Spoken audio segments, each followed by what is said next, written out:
هذا اللودر XGMA 958 2012.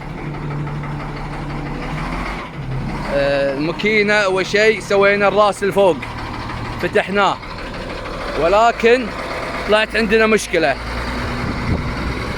كان عندنا الجير اليده الجير سلكتور خربان وكان يمشي على الثالث، فاضطريت ادش وكالة سووا لنا تصليحات، جابوا له اليده طلبية، وكذلك سوينا له هاند بريك جديد، السيستم ماله الفالف بدلناه، وبدلوا دهن الجير والفلاتر، شيكوا عليه، شيكوا على السينويد كمبيوتر.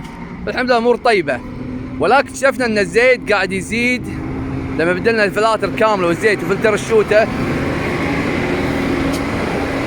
الزيت قاعد يزيد.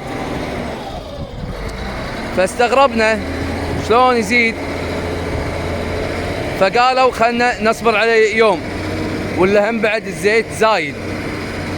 فسوينا قالوا رده حق الميكانيكي اساس شغل شو اسمه يشيك عليه.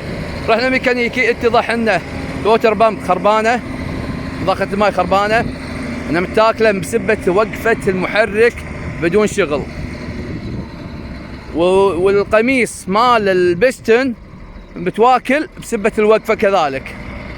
المهم فكينا الجزء الثاني من الماكينه وضبطناه وبدلنا الراديتر الى 7 عيون، بدل له كان 5 عيون حطينا راديتر جديد 7 عيون الحراره، بدلنا الدهون، والحمد لله الامور طيبه الحين والله الحمد عندنا.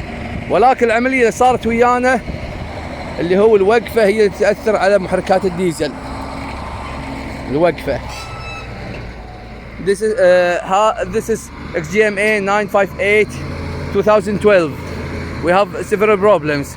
Firstly, we opened the upper section of the machine itself, the engine 3306, and we then because the low performance of the engine of the XGMA wheel loader, so we send it to the agency, the agent of XGMA, and he make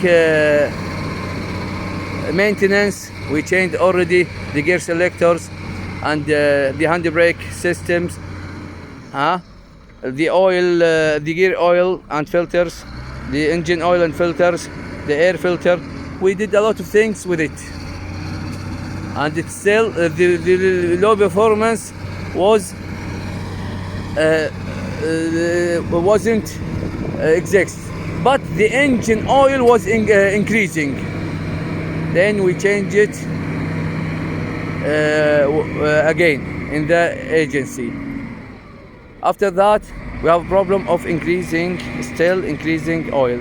We send it to the mechanic, and he opened the lower part section of the engine. We found that what we call it, the engine cover, the piston cover is has leakage in the engine because of the long standing without operating. And if you want to stand it long time, you had to empty the water from the tank. لازم تفرغ المياه من الراديتر على اساس توقفه مده طويله، or else the engine will get loose, will get damaged, and you will open the engine again. وراح تفتح الماكينه مره ثانيه. لازم تفرغ الماء اذا في حال وقفت المحرك، وقفت الآلية مده طويله. فشوفوا عندنا الحين الحمد لله المحرك تبارك الرحمن ممتاز، وسرعة الآلية ممتازة والله الحمد.